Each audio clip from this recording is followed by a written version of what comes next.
Good evening friends, आप सभी का गाइडेंस कोचिंग की ऑनलाइन प्लेटफॉर्म पर बहुत बहुत स्वागत है। आज हम चर्चा करेंगे दिसंबर की दर्पण में राष्ट्रीय घटनाक्रम पर हम लोग चर्चा आज करेंगे और देखेंगे कि हमारी परीक्षा के दृष्टिकोण से कौन कौन से बिंदु यहाँ पर महत्वपूर्ण हैं। जैसे कि जो हमारी चर्चा का जो क्रम है, पहले हम सभी बिंदुओं को शॉर्ट आउट करते हैं। आइए यहाँ पर भी शॉर्ट आउट करते हैं, देखते हैं क्या हमारे एग्जाम में आएगा क्या नहीं आएगा। भारत में कोरोना टीकाकरण 100 करोड़ का आंकड़ा 278 दिन में प्राप्त किया गया। 100 करोड़ का, तो ये पूछा जा सकता है आपसे, भाई ये 100 करोड़ का आंकड़ा भारत सरकार ने कितने दिन में पार किया? 100 करोड़ कितने दिन में पार किया? 278 दिन में। ठीक, ये पूछा जा सकता है, बस केवल यही इतना आपको लर्न करना है इसमें। चलिए अभी तो शॉर्ट आउट कर रहे हैं, ये आपके लिए इंपॉर्टेंट है। आगे देखते हैं, कोरोना टीकाकरण में तेजी लाने के लिए हर घर दस्तक अभियान। तो देखेंगे क्या है इसमें, कोई योजना चलाई गई है हर घर दस्तक अभियान के तहत? अगर चलाई गई है तो आपके लिए इंपॉर्टेंट है। कृषि एवं विमानन का सम्मिलन कर A2A मॉडल विकसित करेगी नई कृषि उड़ान 2। तो भाई अभी देखेंगे, थोड़ा सा इंपॉर्टेंट है, बस ये नाम से ही इंपॉर्टेंट है, उससे ज्यादा नहीं इंपॉर्टेंट है। अगले वर्ष IPL में 10 टीमें, लखनऊ और अहमदाबाद होगी 2 नई टीमें। तो बस इतना ही, जो इतना हेडिंग दिया गया है इतना ही लर्न करना है हमें। जो हमारी हेडिंग है, हेडिंग ही हमें लर्न करना रहता है कुछ चीजों का। आपकी छोटी परीक्षा है, छोटी परीक्षा में बस यही होता है कि बस कुछ चीजें ही लर्न करनी होती हैं।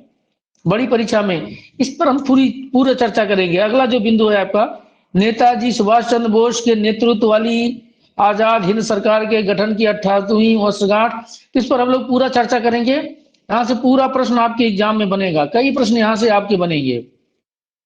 अगला है सीमावर्ती क्षेत्रों में सीमा सुरक्षा बल, बिल्कुल इंपॉर्टेंट नहीं है, इसको छोड़ देंगे हम लोग, आगे बढ़ जाएंगे इसको। ठीक है, अग्नि 5 मैंने कहा बहुत इंपॉर्टेंट है, यहाँ से प्रश्न लगातार बनता रहता है। अच्छा बताओ भाई, अग्नि 5 कितने किलोमीटर तक मार करेगी? अग्नि 5 यहीं पर थोड़ी चर्चा कर लेते हैं, फिर आगे बढ़ते हैं। अग्नि 5 की मारक क्षमता कितने किलोमीटर है? 5000 किलोमीटर। बिल्कुल रिंकी जी, आपने एकदम सही बताया, 5000 किलोमीटर अग्नि 5 की मारक क्षमता। ये 5 to 1 जितना दिया गया है ना, ये उसी से संबंधित है। ठीक, अगला है स्वदेश विकसित लंबी दूरी के बम का DRDO और भारतीय सेना द्वारा संयुक्त परीक्षण। बस थोड़ा सा इसमें लर्न करना है, ज्यादा नहीं लर्न करना है। भारतीय नौसेना के लिए रूस में निर्माणाधीन स्टेल्थ फ्रिगेट सुशील की औपचारिक लॉन्चिंग। तभी देखेंगे भाई क्या है, भारतीय नौसेना के काम में किस प्रकार आएगा, इस पर चर्चा करेंगे। और अगला है स्वदेश निर्मित विध्वंसक युद्धपोत विशाखापट्टनम भारतीय नौसेना में शामिल। तो भी इस पर भी देखेंगे, इसका नाम ही जानते रहेंगे, इससे ज्यादा इसको जानने की जरूरत नहीं है। तो इसमें से 5-6 पॉइंट हम लोगों को मिल रहे हैं जो हमारी परीक्षा के लिए इंपॉर्टेंट है। पहला पॉइंट है, भारत में कोरोना टीकाकरण में 100 करोड़ का आंकड़ा 278 दिन में प्राप्त किया गया। कितने दिन में प्राप्त किया गया? 278 दिन में। तो आपके यहाँ प्रश्न बस यही बन सकता है, भारत ने देश में जो कोरोना से संबंधित टीका है उसको कितने दिन में 100 करोड़ के लोगों को जो है लगा दिया गया हो, या 100 करोड़ तक पहुंचा दिया गया जो है। तो 278 दिन में। पहले देखिए इसमें क्या हुआ था, पहले 50,200 दिन लगे थे, बाकी बहुत तेजी स्पीड बनी है। यहाँ पर हम देखेंगे, अभी डाटा दिया हुआ है पूरा, ये है। ठीक, तो बस इतना ही आपको जानना है, इससे ज्यादा आपको इसमें नहीं जानना है। आइए आगे बढ़ते हैं, क्योंकि अभी हम लोगों को बहुत कुछ पढ़ना। टीकों की संख्या के मामले में पहले 10 राज्य, तो सबसे पहली खुराक और दूसरी खुराक सबसे ज्यादा किस राज्य में लगाई गई है? उत्तर प्रदेश में लगाई गई है। कहाँ लगाई गई? कितने करोड़? लगभग 9.43 करोड़ फर्स्ट डोज लगी हुई है और 2.78 करोड़ जो है सेकंड डोज। तो चूंकि अब ये चर्चा का विषय बन रहा है तो आपके यहाँ प्रश्न आ सकता है। ठीक है, इसको आप लोग जानते रहिएगा। आगे बढ़ते हैं, हम देखते हैं, बस इससे ज्यादा इसमें जानने की कोई जरूरत नहीं है। थोड़ा सा दिया हुआ है यहाँ पे, चाहिए तो आप लोग पढ़ लेना, लेकिन उतना इंपॉर्टेंट नहीं है। कोरोना टीकाकरण में तेजी लाने के लिए हर घर दस्तक अभियान। तो आपसे यही पूछा जाएगा, हर घर दस्तक अभियान किससे संबंधित है? लिखिए, हर घर दस्तक अभियान किससे संबंधित है? कोरोना से है कि उज्ज्वला गैस योजना मिलने से है? ऐसे ऐसे 3-4 टॉपिक रहेंगे आपके, 3-4 ऑप्शन रहेंगे, तो आप लगा देना कोरोना टीकाकरण में तेजी लाने से संबंधित है। किससे है? कोरोना टीकाकरण में। बस यही आपका मैंने बताया नहीं कि बहुत सारे प्रश्न आपकी परीक्षा में, जैसे सुपर टेट हुआ, यूपी पुलिस हुआ, एसआई हुआ, आपका ग्राम विकास अधिकारी का हुआ, कुछ बहुत सारे ऐसे प्रश्न होते हैं जो बस केवल और केवल किससे संबंधित होते हैं? बस और केवल जो है वो हेडिंग से ही मिल जाते हैं आपको। ठीक, तो आपसे अगर कोई पूछेगा भाई कि हर घर दस्तक अभियान किससे संबंधित है? कोरोना टीकाकरण से संबंधित है। ठीक है, किससे संबंधित है? कोरोना टीकाकरण से। आगे बढ़ते हैं हम लोग।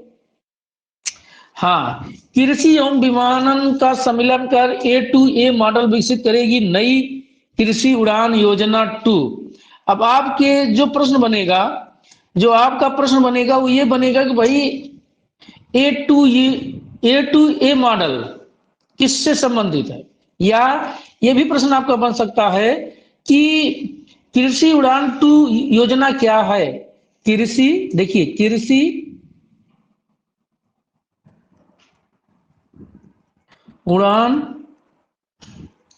2 योजना किससे संबंधित है? तो आप पहले तो ये जान लीजिए कि कृषि क्षेत्र और विमानन क्षेत्र, जो हवाई जहाज है, एयरफोर्स का जो है, हाँ एयर का जो है, हवाई जहाजों का जो क्षेत्र है, उनको मिलाकर के एक योजना का निर्माण किया जा रहा है।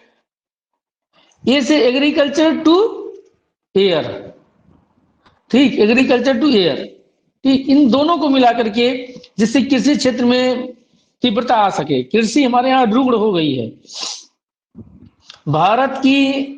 अब तो थोड़ा सा ध्यान नहीं आ रहा, लेकिन अभी भी 50% से अधिक जनसंख्या किस क्षेत्र में लगी हुई है? कृषि कार्यों में लगी हुई है।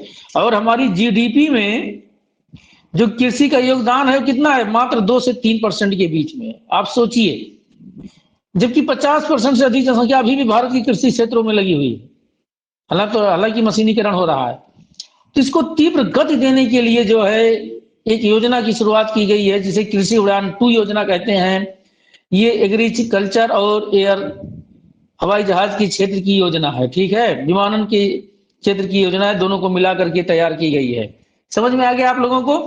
देखो, आपके यहाँ जो प्रश्न बनेगा यही बनेगा, कृषि उड़ान 2 योजना किससे संबंधित है? A2A मॉडल विकसित करने से संबंधित है, बस इतना ही रहेगा। या कृषि एवं विमानन के सम्मिश्रण से संबंधित है, बस इतना ही रहेगा आपके यहाँ, और कुछ नहीं आएगा। यहाँ पर दिया हुआ है, देखिए, थोड़ा चर्चा कर लेते हैं हम लोग। देश के आर्थिक रोड मैप के 2 विभिन्न पहलू, कृषि एवं विमानन के सम्मिश्रण A2A agriculture and aviation model विकसित करके अन्नदाता को उच्चतम स्तर तक ले जाने की, इसमें तीव्रता लाने की बात कही गई है। समझ में आ रहा होगा आप लोगों के?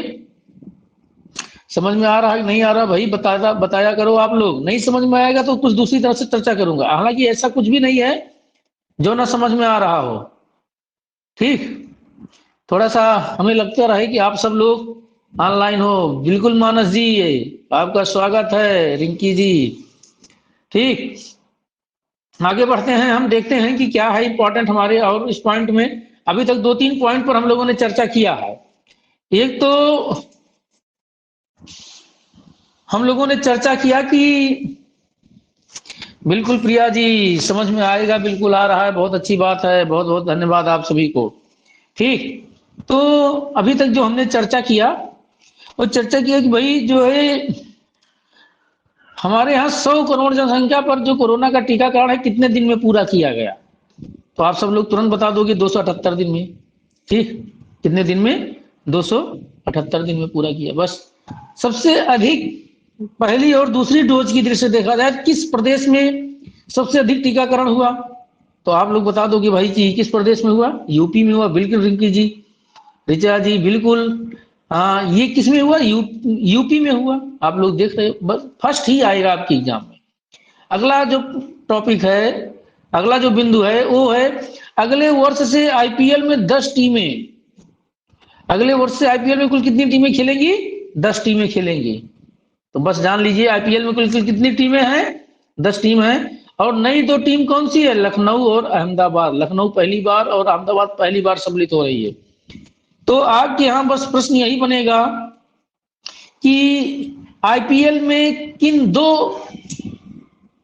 आईपीएल में किन 2 टीमों को अभी हाल ही में सम्मिलित किया गया है? बस यही प्रश्न होगा आपके यहाँ। ठीक है, तो आप लोग इसे लर्न किए रहिएगा। लखनऊ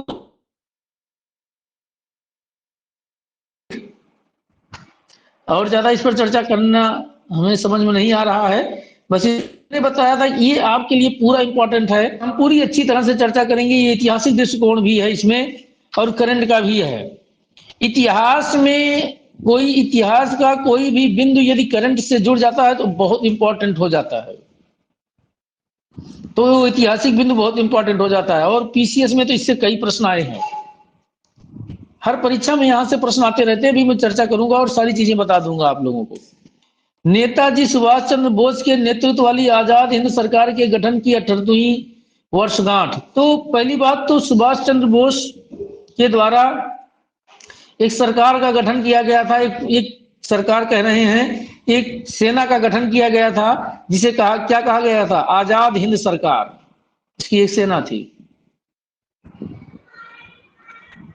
आजाद हिंद सरकार। और जो ये सरकार थी, जो सेना थी, इसकी कौन सी वर्षगांठ मनाई जा रही है? 78वीं वर्षगांठ मनाई जा रही है। कौन सी? 78। इतना तो पहले आप लोग लर्न करिए। ठीक, आइए फिर देखते हैं। अच्छा, तुम मुझे खून दो मैं तुम्हें आजादी दूंगा, किसने कहा था? तुम मुझे खून दो मैं तुम्हें आजादी दूंगा।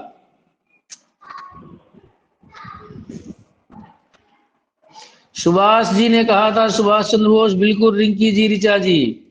तो इसका क्या मतलब था कि 2-4 बोतल खून लेके आ जाओ मेरे पास, मैं तुम्हें आजादी दे दूंगा। इसका मतलब क्या हुआ? चर्चा आ गई है। थोड़ा सा इतिहास का टीचर हूं मैं, लेक्चरर हूं, तो भाई कुछ बिंदुओं को आप लोगों से जोड़ देना मेरा धर्म है। ठीक, बहुत सारे बिंदु हैं इस पर। नहीं, ये बात नहीं थी। उसमें था कि आप मानवीय रूप से मेरा साथ दो। कैसे दो? मानवीय रूप से आप मेरा साथ दो। 2-4 बोतल ब्लड लेके मत आ जाना, बल्कि मानवीय रूप से मेरे साथ जुड़े रहो और देखो मैं एक दिन भारत को आजाद करा दूंगा। ये कहना था इनका। इनको किसी विदेशी इतिहासकार ने एक उपाधि से नवाजा था, जो कि कई परीक्षाओं में पूछा गया है, जो है। ठीक,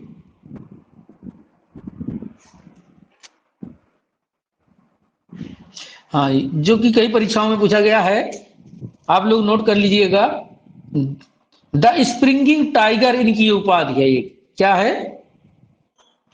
अच्छा, हिटलर ने द स्प्रिंगिंग टाइगर, इनकी एक उपाधि दी गई थी, द स्प्रिंगिंग टाइगर। इसको हिंदी में कहते हैं घूमता हुआ चीता, जो कई देशों में घूम रहे थे। घूमता हुआ चीता। इसको दिया किसने था? ही टुये। बहुत पूछा गया है, पीसीएस में कई बार पूछा गया है। The springing tiger. ठीक, द स्प्रिंगिंग टाइगर, घूमता हुआ चीता। तो घूमता हुआ चीता की बात किसे दी गई थी? सुभाष चंद्र बोस को दी गई थी। किसको दी गई थी? सुभाष चंद्र बोस को दी गई थी। ठीक, आइए इसको आगे पढ़ते हैं, फिर इनके बारे में और चर्चा करते हैं। देखिए, इनके संबंध में और क्या हमारे लिए इंपॉर्टेंट है। सबसे पहले तो ये जानिए कि आजाद हिंद सरकार का गठन कब किया गया था। पीसीएस में कई बार पूछा गया। इंडियन नेशनल आर्मी या आजाद हिंद सरकार का गठन कब किया गया था? 21 अक्टूबर 1943 को।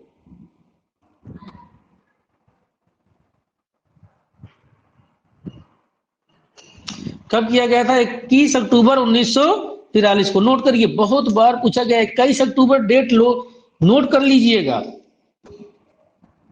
आजाद हिंद सरकार का गठन कब किया गया था? 21 अक्टूबर 1943 को। बहुत पूछा जाता है।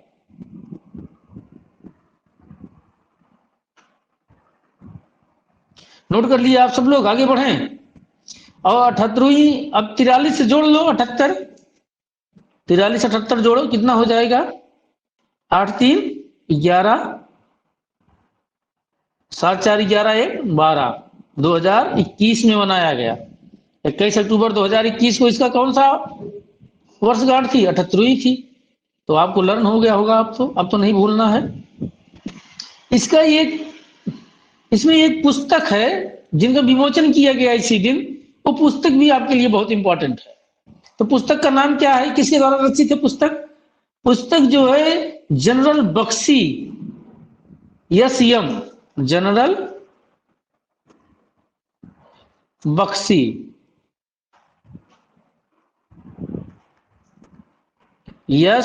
एम।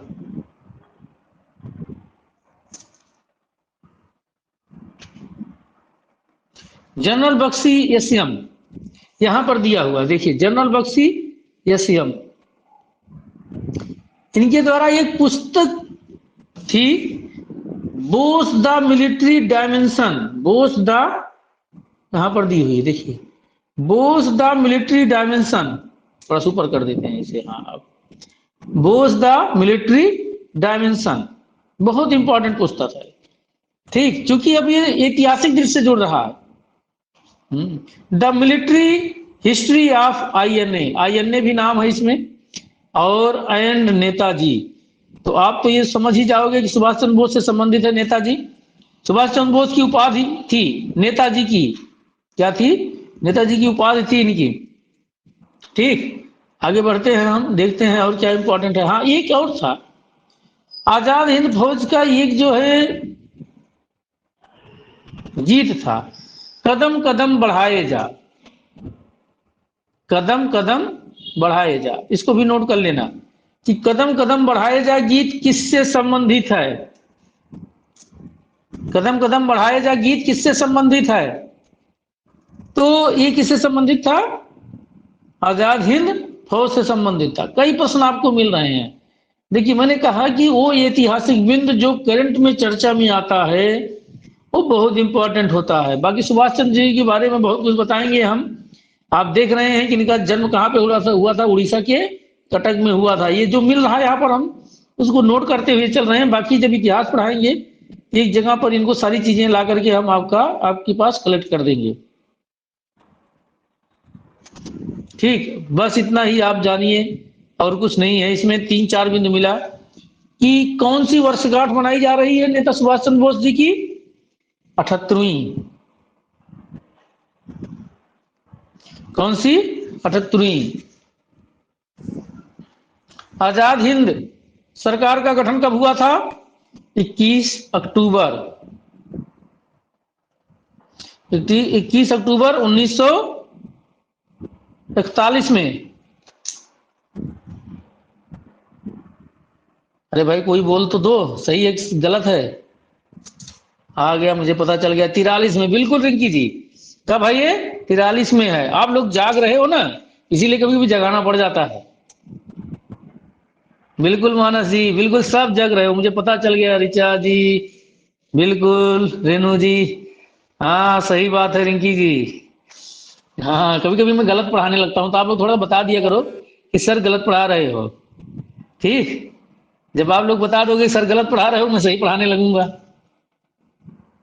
ठीक, हाँ, मैंने बताया नहीं कि आप लोगों का जागना बहुत जरूरी है। आगे बढ़ते हैं हम लोग। हाँ, तो ये देखा था 1993, 21 अक्टूबर 1993। ठीक, और इनकी एक पुस्तक थी जिसे जनरल बख्शी सिंह ने लिखा था, बोस द मिलिट्री डायमेंशन। बस इतना ही लर्न करो आप। और कदम से कदम ताल बढ़ाए जा, 3 4 बिंदु मिले इनसे, तो आप जानते ही हो। इनकी मृत्यु कब हुई थी? आप लोग बताना भाई, नेता सुभाष चंद्र बोस की मृत्यु कब हुई थी?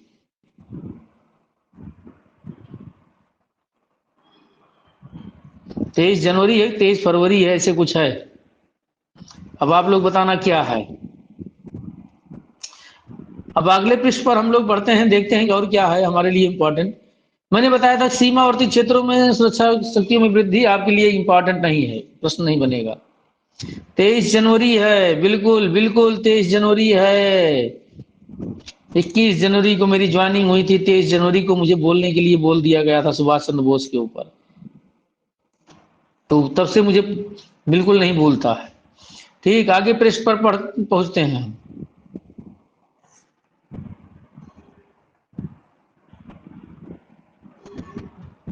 पराक्रम दिवस भी है, बिल्कुल बिल्कुल। अब आप लोग लर्न करो भाई, आप लोगों को लर्न करने का समय है। अग्नि 5 मिसाइल का सफल परीक्षण। ठीक, देश की रक्षा शक्ति को मजबूत करते हुए भारत ने 5000 किलोमीटर, देखिए मिल गया। अग्नि 5 का कितना है? 5000। यही सब आपकी परीक्षा में है, यहां पर करते हैं तब आएगा। 5000 किलोमीटर की दूरी तक सरफेस टू सरफेस, सतह से सतह। कभी कभी मेरी पेन नहीं चलती है तो बड़ा जल्लाहट से होती है। आज जैसा कर रही है, आज पेन बढ़िया से लिखा नहीं रही है, सब गलत लिख रहा है। सरफेस टू सरफेस यहां पर दिया हुआ,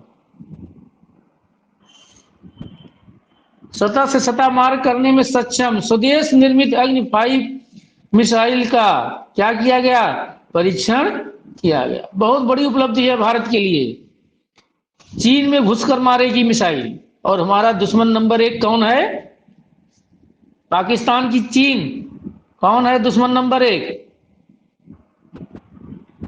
कौन है बताइए भाई? चीन है, बिल्कुल रिंकी जी। हमारा दुश्मन नंबर 1 कौन है? चीन है। पाकिस्तान से हम नहीं डरते, कभी नहीं डरते। हमारा बराबरी का अक्सर हम कुछ भी चीज करते हैं, किससे किससे तुलना करते हैं अपनी? चीन से करते हैं। और अग्नि 5 मिसाइल के बन जाने से, बिल्कुल प्रिया जी चीन है, रिया जी चीन है बिल्कुल। तो अग्नि 5 मिसाइल बन जाने से क्या हो गया? हम चीन के अंदर घुस करके, अब चीन हमारी क्या आ गया? गिरफ्त में आ गया। इसके पहले चीन हमारी गिरफ्त में नहीं आ रहा था। हम यहां से, अगर हमारे यहां से यदि परमाणु बम दागा जाता तो चीन का बहुत सारा क्षेत्र बचा रह जाता, जबकि चीन यदि भारत के ऊपर परमाणु बम दागता तो भारत का पूरा सर्वनाश हो जाता। तो आप लोग डरो मत भाई, युद्ध नहीं होने वाला, मैं बता रहा हूं। मैंने डिफेंस पढ़ा है, तो डिफेंस में मुझे ये सब चीजें पढ़ाई जाती थी। ठीक, बस आप इतना ही जानिए कि अग्नि 5 का क्या किया गया? सफल परीक्षण किया गया। अग्नि 5 जो है सतह से सतह पर मार करने वाली दूर रेंज की मिसाइल है, अल्प दूरी की नहीं है, ज्यादा दूरी की मिसाइल है। लगभग ये 5000 किलोमीटर से अधिक दूरी पर मार करती है। ठीक,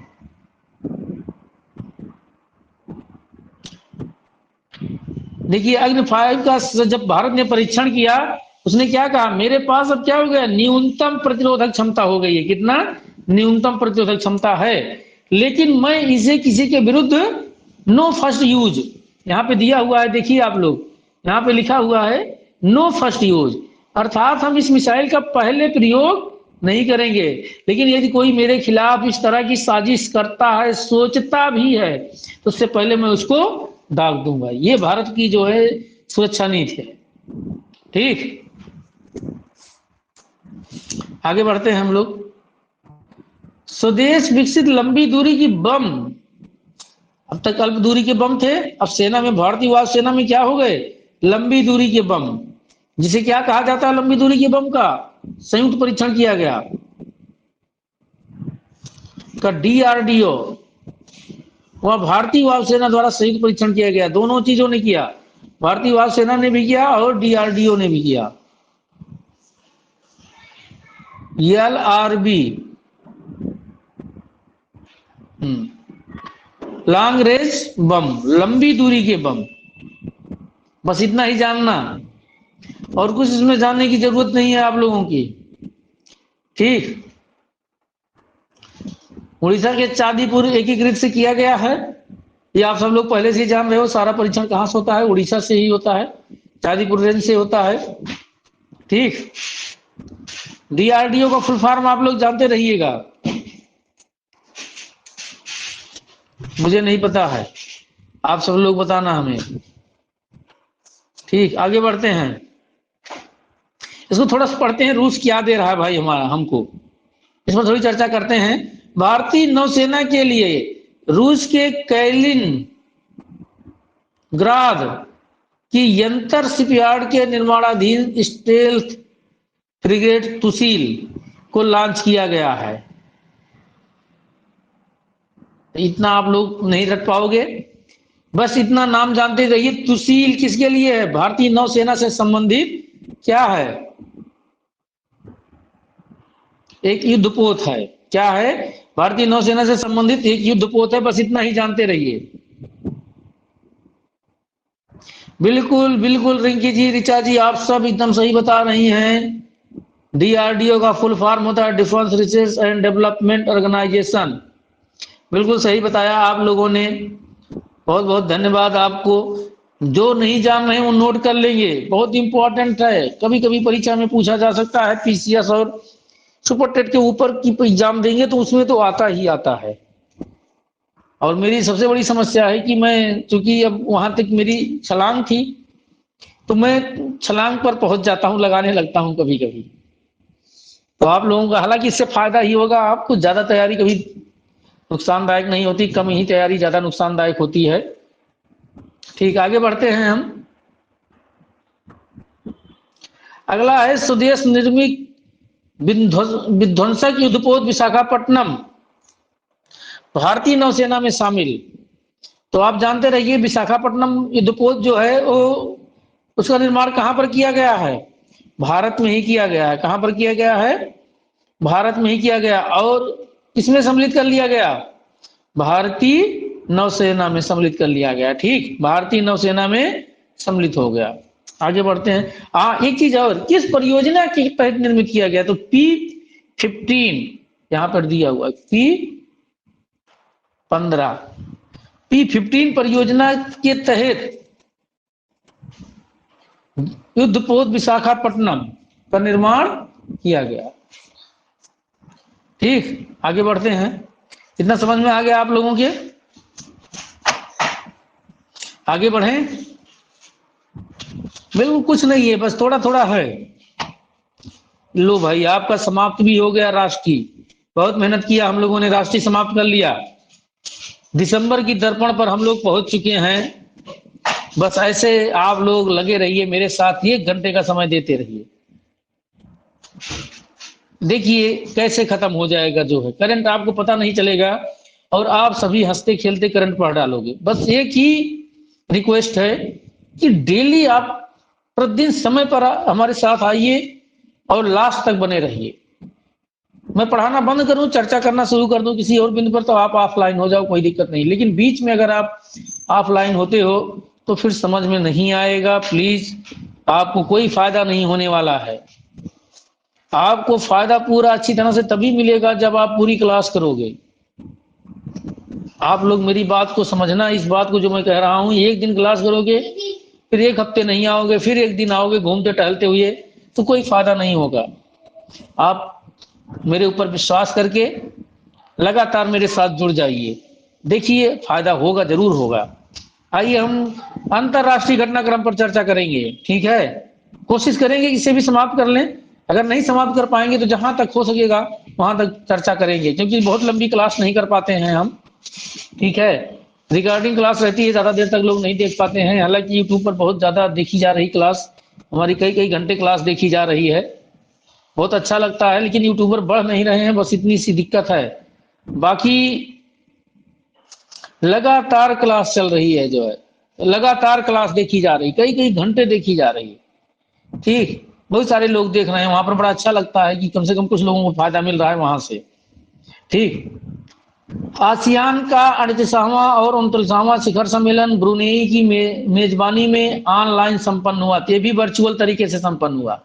इंपॉर्टेंट है, हम लोग इस पर चर्चा करेंगे। ठीक, इस पर हम लोग चर्चा करेंगे, अभी देखेंगे। इंपॉर्टेंट है, आसियान बहुत ज्यादा इंपॉर्टेंट है, कई बार मैंने चर्चा किया आप लोगों को। ठीक, हाँ, कई बार चर्चा किया मैंने आसियान के बारे में। भारत आसियान 18वां शिखर सम्मेलन, तो इस पर भी चर्चा करेंगे। आसियान हमारे लिए बहुत इंपॉर्टेंट है, तेल आयातक देशों की श्रेणी में आता है ये। ठीक, हाँ, तो ये हमारे लिए बहुत इंपॉर्टेंट है, इस पर हम चर्चा करते रहेंगे आपसे। चीन का नया भूमि सीमा कानून भारत के लिए चिंता का विषय, तो आप लोग नहीं आएगा, आप लोग चिंता नहीं करेंगे, मैं देखूंगा क्या है पीसीएस में। और खास करके जब पीसीएस मेंस देने जाते हैं तो उसमें एक पेपर होता है आईआर का मेंस में, उसमें ऐसे प्रश्न आते रहते हैं। और प्रतियोगिता दर्पण आपकी बहुत ऊंची पत्रिका है, इसको आप, इस पर आपकी कमांड हो गई तो हमको नहीं लगता कोई प्रश्न आपसे फिसलेगा। G20 अभी हम लोग देखेंगे।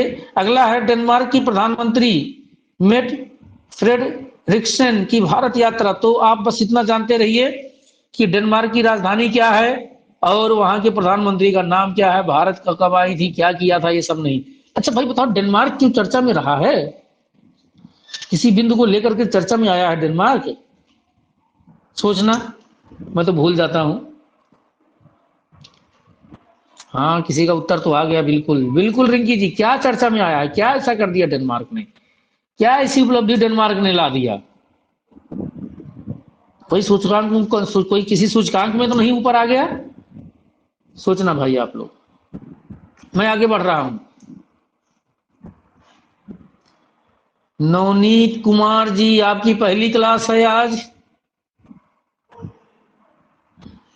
सबसे पहले तो आपका हमारे इस ऑनलाइन प्लेटफॉर्म पर बहुत बहुत स्वागत है, बहुत बहुत स्वागत है। नवनीत जी, आपकी पहली क्लास है तो आप कंटिन्यू बने रहिए, आपको बहुत फायदा होगा।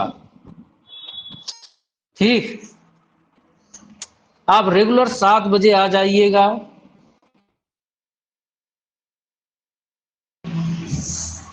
अच्छा, निष्पदन सूचकांक में, बिल्कुल बिल्कुल सही कहा आपने। नवनीत जी, आपकी पहली क्लास है, आप लगातार बने रहिएगा। इन्वायरमेंटल निष्पादन सूचकांक, बिल्कुल आप लगातार आइए, अपने दोस्तों को भी जोड़िए। आपने बहुत पहले हमको भेजा था, हमने आपको इनरोल कर दिया, लेकिन आप आए होंगे बीच में मैं देखता नहीं हूँ कौन है ऑनलाइन, कौन है कौन नहीं है, मैं क्लास को कंटिन्यू किए रहता हूँ। आज आपसे हमारी मुलाकात हो रही है, तो आप निरंतर बने रहिए, आपको बहुत फायदा होगा नवनीत जी। ठीक, आगे बढ़ते हैं हम। G20 का 16वां शिखर सम्मेलन, तो भाई G20 है क्या? G20 है क्या और इसका 16वां शिखर सम्मेलन किससे संबंधित है, इस पर भी हम लोग क्या करेंगे, चर्चा करेंगे। सूडान में अंतरिम सरकार का तख्ता पलटकर सेना ने सत्ता पर कब्जा किया। जाने दो, सूडान में मरने दो, सूडान को हमें नहीं जरूरत है। 3 चरणों के, हटो काटो इसे। 3 चरणों की वार्ता के जरिए सीमा विवाद सुलझाने के को चीन भूटान, सुलझाने दो इनको, आपके एग्जाम में नहीं आएंगे, इनको आपको नहीं पढ़ना है। ठीक है, आगे बढ़ते हैं। चीन के निर्माणाधीन अंतरिक्ष स्टेशन पर 6 माह के प्रयास से चीनी अंतरिक्ष यात्री पहुंचे। 3 चीनी यात्री पहुंचे। लो भैया, चीन भी क्या कर दिया, अंतरिक्ष स्टेशन में यात्रियों को यात्रा कराने लगा। ठीक, अंतरिक्ष में पहली बार फीचर फिल्म की शूटिंग हुई। लोग, अब तो फिल्म भी शूटिंग होने लगी जो है अंतरिक्ष में। अब तक पर्यटन जाते थे घूमने, अब शूटिंग भी होने लगी। कहाँ के लोग हैं, कैसी शूटिंग कर रहे हैं, अभी हम लोग देखेंगे। बृहस्पति के ट्रोजन एस्टेरॉयड, तो एस्टेरॉयड माने क्या होता है, क्षुद्र ग्रह होता है। अभी हम देखेंगे क्षुद्र ग्रह क्या है ये, कि अध्ययन हेतु नासा के लूसी स्पेस क्राफ्ट। तो इतना जितना यहाँ पे दिया है इतना ही आपके लिए बहुत इंपॉर्टेंट है। ठीक है, उज्बेकिस्तान में ही आपके लिए इंपॉर्टेंट है। उज्बेकिस्तान में राष्ट्रपति मिजियोयेव 5 वर्ष के लगातार दूसरे कार्यकाल हेतु निर्वाचित भारत के मुख्य चुनाव आयुक्त सुशील चंद्रा अंतरराष्ट्रीय पर्यवेक्षक रहे। ये इंपॉर्टेंट है, बहुत इंपॉर्टेंट है, आपकी परीक्षा में आए या ना आए, लेकिन पीसीएस के लिए तो बन गया है पेपर। आप लोग देखिएगा, अभी से मैं बता दे रहा हूं, जून में पीसीएस की परीक्षा होगी और वहां से आएगा कि डेनमार्क के उज्बेकिस्तान के चुनाव में भारत के किस चुनाव आयुक्त को या भारत के किसको जो है वहां का पर्यवेक्षक नियुक्त किया गया था तो भारत के मुख्य चुनाव आयुक्त सुशील चंद्रा जी को पर्यवेक्षक नियुक्त किया गया था। बार बार मैं आपसे चर्चा कर रहा हूं कि भाई उज्बेकिस्तान की राजधानी क्या है, किर्गिस्तान की राजधानी क्या है। आज बता दो आप लोग उज्बेकिस्तान की राजधानी क्या है, बताओ सभी लोग, उज्बेकिस्तान की राजधानी क्या है। मैं आगे बढ़ रहा हूं, जैसे उत्तर मिलेगा। बिल्कुल रिंकी जी, बहुत बहुत धन्यवाद आपको। ताशकंद है। तो लर्न कैसे रहेगा सभी को। ताश खेलते खेलते कोई उबता है, कभी नहीं उबता। देखो ताश के नशेड़ी हमेशा ताश खेलते रहते हैं, कभी नहीं उबते हैं। उज्बेकिस्तान कभी नहीं उबते हैं। उज्बेकिस्तान की राजधानी क्या है, ताशकंद है। जिनको नहीं पता होगा वो लर्न कर लेंगे, नोट कर लेंगे। मैंने बताया था कि क्लास शुरू करने से पहले आप सभी प्लीज प्लीज जो है एक ईयरफोन जरूर लगा लीजिए। आप एक ईयरफोन ले लीजिए, आप नेटवर्क में चले जाइए, आप नोटबुक ले लीजिए और एक पेन ले लीजिए। जो चीज मैं पढ़ा रहा हूं अभी नोट करते हुए चलिए आप मेरे साथ। अभी आप नोट करते रहेंगे तो आपको कोई दिक्कत नहीं होगी, आपको सारी चीजें लर्न होती रहेंगी। ठीक है, नेटवर्क में जाना आपका काम है, पढ़ाना मेरा काम है। अगर आपकी स्क्रीन बार बार जा रही है, आपकी आवाज कट रही है, तो आप नेटवर्क में नहीं है, प्लीज नेटवर्क में चले जाए सभी। ठीक, अगर किसी एक की, सभी के साथ जब कुछ समस्या होती है तो मेरे यहाँ की नेटवर्क की समस्या होती है। अगला पॉइंट है कि संयुक्त राष्ट्र मानवाधिकार परिषद यदि भारत का पुनर्निर्वाचन, तो हम लोग चर्चा कर चुके हैं। संयुक्त राष्ट्र मानवाधिकार परिषद, पाकिस्तान एसटीएफ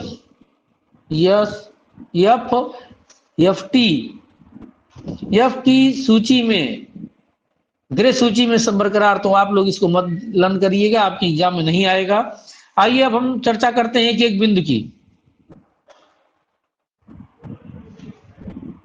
भारत आसियान 18वीं शिखर बैठक, 16वीं पूर्वी एशिया शिखर सम्मेलन आदि तीनों कब हुआ। तीनों जो है 26 से 28 अक्टूबर 2021 को आयोजित हुआ। किसके जो मेजबानी में, ब्रुनेई के मेजबानी में। किसके, ब्रुनेई के, यहां पर दिया हुआ है। ठीक, 39वां शिखर सम्मेलन था ये। देखिए ये आपका तो बस केवल यही मेजबानी ही पूछेगा। इसके साथ साथ आप जानिए कि कुल कितने देश हैं आसियान में। तो कुल 10 देश हैं। कितने देश हैं, 10। कौन कौन से हैं, इंडोनेशिया है।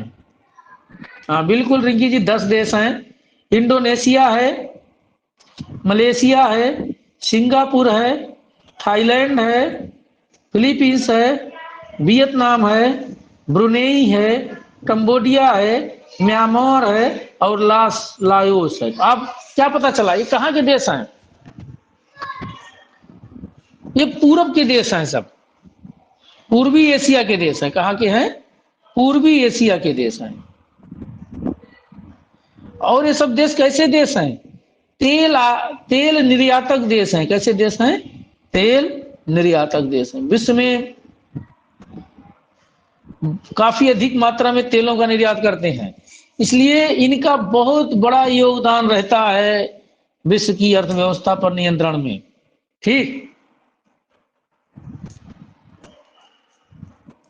तो आप पहले इन 10 देशों को लर्न करिएगा। और 39वां शिखर सम्मेलन किसकी मेजबानी में हुआ, ब्रुनेई की मेजबानी में हुआ। नोट कर लीजिएगा आप लोग। आइए देखते हैं, थोड़ा सा यहाँ पे दिया हुआ है मोटे मोटे अक्षरों में, आपके लिए इंपॉर्टेंट है नहीं है। 39वें शिखर सम्मेलन के साथ ही संबंधित बैठकों का आयोजन भी वर्चुअल तरीके से ही किया गया। वर्चुअल मतलब ऑनलाइन। ASEAN+1 शिखर बैठक और ASEAN+3। ASEAN+3 में कौन कौन देश आ रहे हैं, जापान, चीन और दक्षिण कोरिया। जापान, चीन और दक्षिण कोरिया। आप देखिए आसियान अपना क्या कर रहा है, फैला रहा है, पैर फैला रहा है। ठीक, अब ब्रुनेई के सुल्तान कौन है, क्योंकि अब वहां पे बैठक हुई है, उनका नाम है, तो लर्न कर लीजिएगा। सुल्तान हसनल बोल्किया है। क्या है, बोल्किया ही लर्न कर लीजिए। देखिए किसी भी का नाम आप लर्न कर रहे हैं तो लास्ट वाला जरूर लर्न करिएगा। आगे वाला तो शॉर्ट फॉर्म में आ जाएगा, यच बोल्किया लिख देंगे बस। तब क्या करेंगे, लेकिन बोल्किया पूरा लिखेंगे, इतना आप जान लीजिए। बोल्किया क्या करेंगे, पूरा लिखेंगे। तो आप जरूर इतना लर्न करा करिएगा, लास्ट वाला जो है जरूर लर्न करिएगा। बस इतना ही आपके लिए इंपॉर्टेंट है इसमें, और कुछ आपके लिए इंपॉर्टेंट नहीं। भारत आसियान का 18वां शिखर सम्मेलन वहीं पर हुआ, आप सभी जान रहे हैं, वर्चुअल तरीके से हुआ है, और कुछ इसमें इंपॉर्टेंट नहीं है। आगे चलते हैं हम। 16वां एशियाई शिखर सम्मेलन, एशिया शिखर सम्मेलन, पूर्वी एशिया शिखर सम्मेलन, तो उसी के साथ होता है, ये भी आसियान के साथ ही होता है। ईस्ट एशिया समिट, ES, तो बस इसको आपके एग्जाम में नहीं आएगा, अब इतना ही जानते रहिए आप लोग। अगला कहां पर होगा 2022 में आसियान का शिखर सम्मेलन? कंबोडिया की राजधानी देखिए यहां पर दे दिया गया भाई, कंबोडिया की राजधानी क्या है, नोम पेन। तो यहां पर होगा आसियान का अगला। तो भाई अगला आप लोग अभी से लर्न किए रहिए। यहां आसियान के सारे सदस्य दिए गए हैं, इनको भी आप लर्न कर लीजिएगा। आसियान बहुत महत्वपूर्ण संस्था है, जो पीसीएस में तो हमेशा प्री और मेंस दोनों में पूछी जाती है,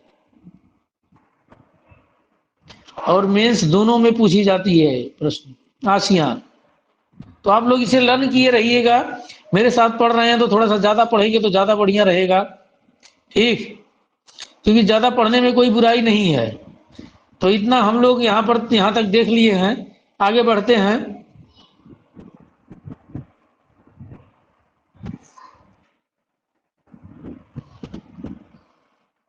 इन बिंदुओं तक चर्चा हम लोग कर लिए हैं, आगे बढ़ते हैं। यहां से कुछ नहीं मिलेगा आपको, मैंने बता दिया था। चीन का नया भूमि सीमा कानून भारत के लिए चिंता का विषय, कोई मतलब नहीं, आप लोग मत पढ़िए इसे। डेनमार्क के प्रधानमंत्री मेट फ्रेडरिक्सेन, बस मैंने कहा था कि इनकी हेडिंग जानिए आप, फ्रेडरिक्सेन।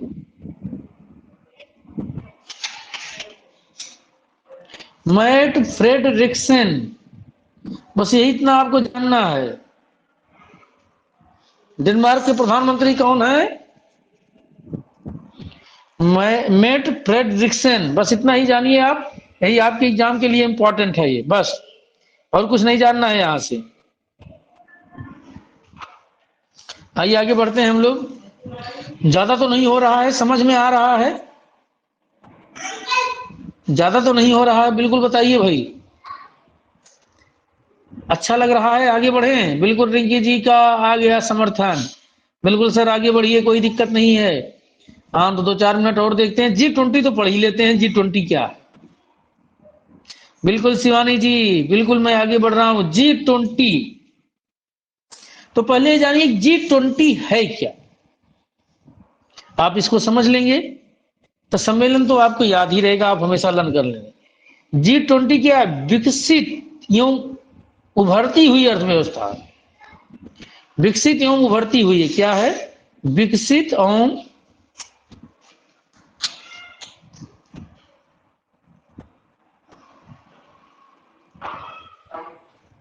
उभरती हुई अर्थव्यवस्थाओं का मंच है G20, जिसमें 20 हैं, 20 देश हैं। कितने हैं, 20 देश हैं, ठीक। आइए देखते हैं इसका क्या कह रहा है। 16वां शिखर सम्मेलन कहां पे संपन्न हुआ, रोम में संपन्न हुआ। कहां पर संपन्न हुआ, रोम में। तो 16वां शिखर सम्मेलन कहां पे, रोम में। रोम किस देश में है बताओ भाई, इटली में है कि और किसी देश में है, रोम कहां पर है,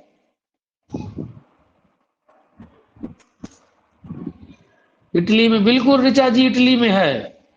और इटली का कौन है जो भारत में काफी प्रभावी व्यक्ति है, इटली में कौन, इटली का कौन सा व्यक्ति है भारत में जो आया हुआ है, काफी प्रभावी है। बिल्कुल रेणु जी, सोनिया गांधी जी हैं, इटली से हैं, बिल्कुल। तो आपको यही लर्न करना है कि G20 का 16वां शिखर सम्मेलन कहाँ संपन्न हुआ, आपके लिए बस इतना ही इंपॉर्टेंट है। कहां पर हुआ? रोम में हुआ। कहां पर हुआ? रोम में हुआ। ठीक, आगे देखते हैं, इसमें कुछ आप लोगों के लिए इंपॉर्टेंट है। ये देखिए, इसके सारे देश के मंत्री हैं जो एक मंच पर इकट्ठा आए हुए हैं। हमारा इससे ज्यादा जूम नहीं हो पाएगा। अगर आप लोगों का जूम होता है तो आप जूम कर लीजिएगा अपना, ठीक है। मेरा बस मैक्सिमम इतना ही जूम होता है। ठीक, आगे बढ़ रहे हैं हम।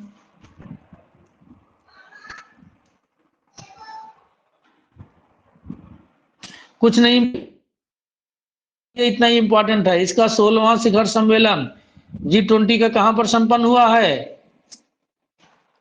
इटली के रोम में संपन्न हुआ है। G20 है क्या? विकसित एवं उभरती हुई अर्थव्यवस्थाओं का एक मंच है। विकसित एवं उभरती हुई अर्थव्यवस्थाओं का एक मंच है।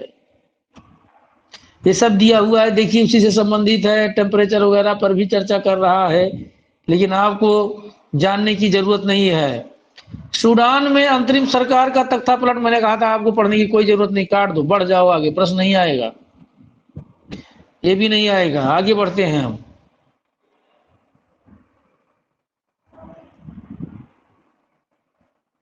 चीन के निर्माणाधीन अंतरिक्ष स्टेशन पर 6 माह के प्रवास से 3 चीनी अंतरिक्ष यात्री भेजे। तो बस यही पूछा जाएगा कि अभी हाल ही में किस देश ने अपने अंतरिक्ष स्टेशन पर 3 अंतरिक्ष यात्रियों को भेजा? तो उसमें अमेरिका, रूस, चीन, इस तरह से 3-4 दे दिए जाएंगे और आपको बताना रहेगा कौन सा देश है। तो कौन सा देश है? चीन है। कौन सा देश है? चीन है। ठीक, अच्छा, एक मरुस्थल है जो कि बहुत पूछा जाता है, गोबी मरुस्थल। गोबी डेजर्ट है, मरुस्थल है। गोबी मरुस्थल कहां पर है, किस देश में है?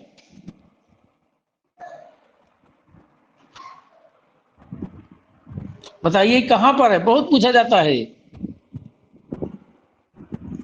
कहां पर है? मंगोलिया में है। नोट करिए, कहां पर है?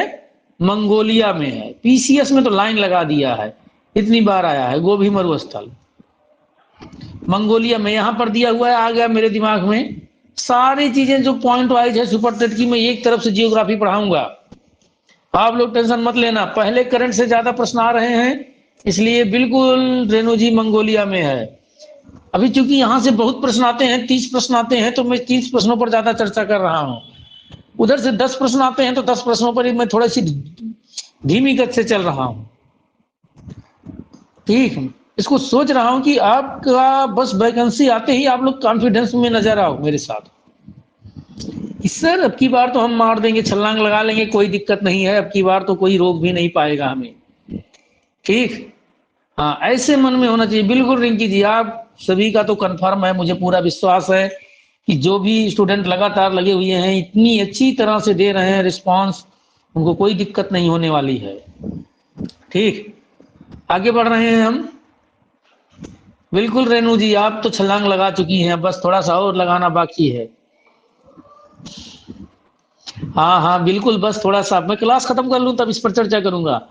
ठीक, क्योंकि रिगार्डिंग क्लास बहुत लंबी हो जाती है, बच्चे फिर इस यूट्यूब पे उनका नेट पैक खत्म होता है, ज्यादा नहीं देख पाते। बस यहां से आगे मैं कल चर्चा करूंगा, क्योंकि क्लास थोड़ी लंबी हो रही है। तो पहले मैं अपनी रिकॉर्डिंग क्लास बंद कर देता हूं।